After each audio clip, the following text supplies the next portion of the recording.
Así que de cara al futuro, y ya no mirando al pasado, hay realmente pocos motivos para pensar que la apropiación local de Haití en el contexto post-terremoto no significará más que una continuación del proceso liberal de construcción de paz tal y como se conoce.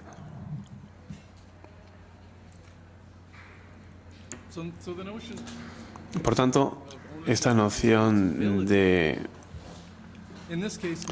apropiación de responsabilidad quiere decir que ellos son dueños de su futuro siempre que no reten o se enfrenten a este paquete de paz liberal y su implantación y construcción en el país. Con lo cual la elección para los haitianos es muy limitada, porque lo que se les ha dado una carta con un solo menú. En el caso de Haití, es que no solo parece que representa una pérdida de poder para los lugareños, sino también los haitianos ya conocen esta película, ya la han visto y no les gusta nada porque no tuvo un final feliz.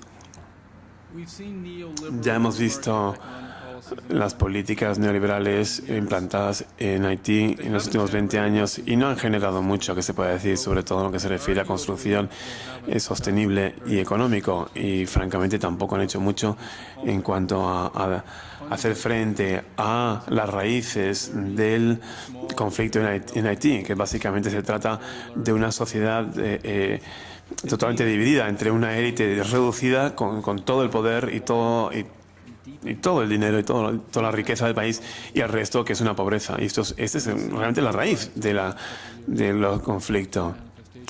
Y ha habido distintas manifestaciones de esto en la sociedad de Haití. Más tensión. Así que, por lo tanto, pese a la gran atención que ha recibido Haití como resultado de este terremoto, sigue siendo... Yo no sería muy optimista. Es difícil ser optimista que el proceso de construcción también nos llevará a un proceso de paz sostenible, construcción de paz sostenible. Así que esto me lleva al concepto de paz liberal.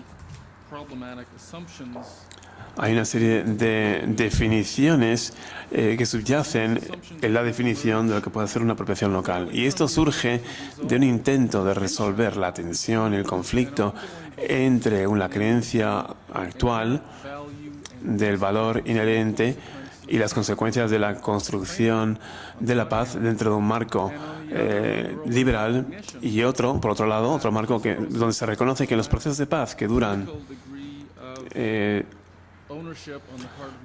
que tienen en cuenta la apropiación local y que todo esto se basa sobre unos cimientos consolidados. Todo esto, por tanto, quiere decir que para llevar a cabo uno de estos hay que trabajar sobre una de dos posiciones. La primera es que, o bien, la apropiación local aceptará un proceso democrático desde el inicio, o segundo, si no, podrán socializarse con el tiempo a que acepten y admitan este proceso a través de un desarrollo del Estado. Creo que ya hay pruebas de distintos contextos en el que sabemos que ninguna de estas dos suposiciones realmente funciona sobre el terreno. En la práctica, la comunidad internacional ha subestimado la voluntad de los agentes en estos entornos para sacar adelante un proceso liberal y también ha sobreestimado el alcance en que la política lugareña local puedan transformarse en base a un proceso de reingeniería social, sobre todo teniendo en cuenta los marcos temporales que se aplican. Esto nos levanta suscita una cuestión importante y creo que ya se ha mencionado hoy. Si el proceso de construcción de paz liberal realmente es capaz de crear una paz duradera. Creo que hemos visto recientemente en la República Democrática del Congo, en Afganistán, en Bosnia, donde el proceso muy ambicioso de construcción de paz está a punto ya de ver su resultado. Estamos viendo cuáles son las limitaciones realmente. La comunidad internacional es incapaz de regenerar sociedades derruidas por conflicto y es difícil también incorporar en esa tarea a las distintas culturas dentro de esas zonas o regiones. Así que las tenemos en cuenta o se intenta siempre implantar nuestra visión social y de construcción de un estado social. ¿Qué podemos hacer entonces? Bueno, si vemos que el proceso actual, tal y como lo conocemos, tiene sus fallos, creo que tenemos que centrarnos y ver más de cerca y ser un poco más críticos con esta definición de la apropiación local desde el punto de vista comunitario, de una comunidad.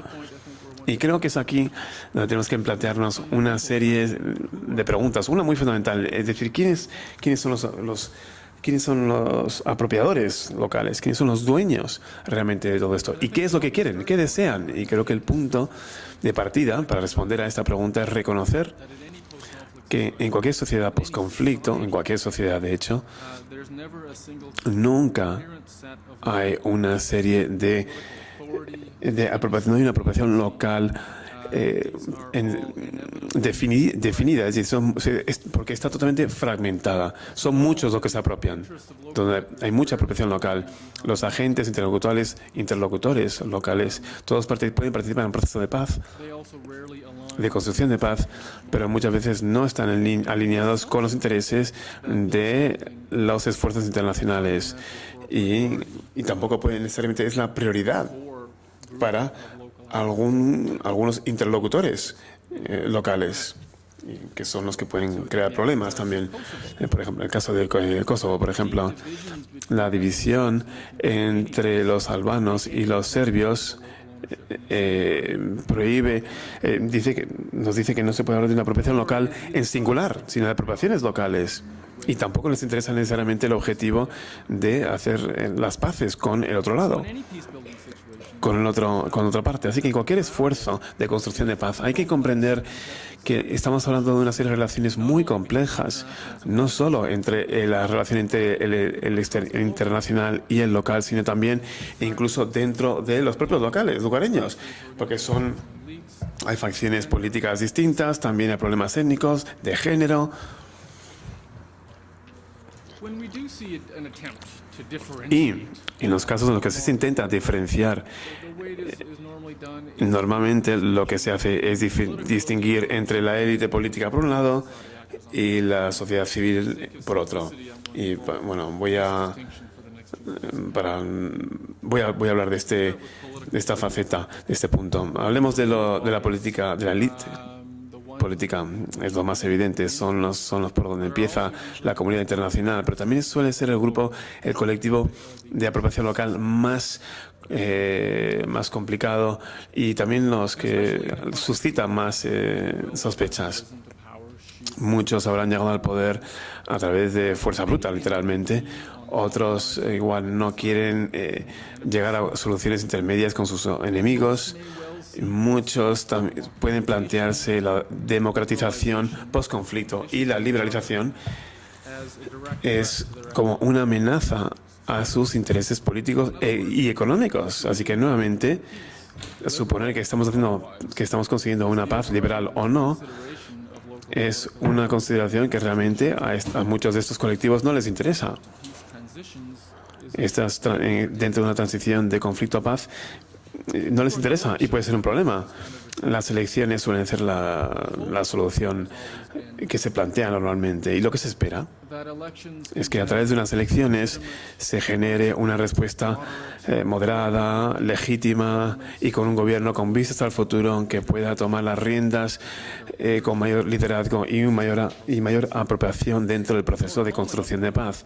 El resultado generalmente son elecciones que reproducen las divisiones políticas de origen y de hecho que profundizan incluso más en esas diferencias políticas y el poder político se acaba otorgando a las mismas personas responsables de la tragedia. Así que al final lo que se genera es una paz negativa o incluso intentar ayudar a generar una paz. Es decir, porque el conflicto se traslada del campo de batalla al campo de las urnas. Y estamos hablando de culturas políticas diferentes y muy pocas veces se plantean se plantean cuáles son las raíces del conflicto. Así que la comunidad internacional lleva 15 años ya en Bosnia, muchas elecciones, e intentando convencer a los bosnios que voten, que puedan votar para otro que no sea un nacionalista. Y parece que no, en Afganistán está sucediendo lo mismo. No tenemos suerte dentro del contexto de intentar limpiar estos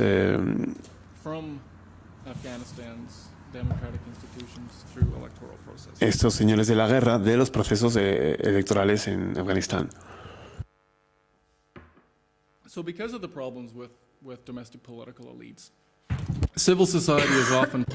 La sociedad civil a veces se presenta como una seria alternativa de propietarios locales más progresistas y que están más sintonizados con el proceso de establecer la paz. Pero en general el récord del intento de establecimiento de paz ha sido bastante decepcionante. Y la verdad es que se ha visto muchos fracasos y muchas veces se ha sobreestimado el potencial de ciertas naciones como miembros de la paz. En general, se ha considerado que hay una fuerza universal para conseguir una transformación social, pero en realidad muchas veces esto se ve socavado por las realidades después de los conflictos. Y la realidad es que estas sociedades post-conflicto se llevan o son llevadas hacia políticas que son un obstáculo para conseguir una paz sostenible. Yo me estaba preparando para esta presentación en parte durante el vuelo y estaba leyendo algo sobre Robert Fenton, sobre la sociedad civil. Y él habla del concepto de que la sociedad civil se ha basado en sí misma en el concepto, y esta es la cita, del individuo virtualizado, impulsado más por el propio interés que por las nociones altruistas, y está hablando en particular en África, y en este caso sugiere que para gran parte de África esta visión del ciudadano ideal que forma parte de la sociedad civil es más una alucinación del Occidente que una realidad empírica, o por lo menos el argumento como mínimo es que como mínimo no hay suficientes individuos de este tipo constituyendo los movimientos de la sociedad civil en África y en muchos otros lugares que podríamos nombrar. Y por lo tanto no se puede crear una masa crítica que ejerza una presión desde abajo hacia arriba en la construcción de la paz. Y bueno, también podemos referirnos a la existencia de un lado progresivo de la sociedad civil. Pero realmente, como muestra un estudio reciente sobre el tema, como se sugiere, todavía no entendemos las relaciones concretas entre la sociedad civil y la construcción de la paz. Sigue habiendo problemas con la idea de la independencia de los donantes con las organizaciones de la sociedad civil, que dependen más de las organizaciones financieras y menos conectadas con la población como resultado de su propia, digamos, constitución. Y en el otro lado del espectro de la sociedad civil, aunque hay muchos ejemplos de movimientos sociales que proceden de las bases y que se comprometen en la construcción de la paz de una manera participativa a nivel local, esos movimientos en general son grupos de pequeña escala fragmentados, no conectados entre sí, subfinanciados, y no está totalmente claro cómo estas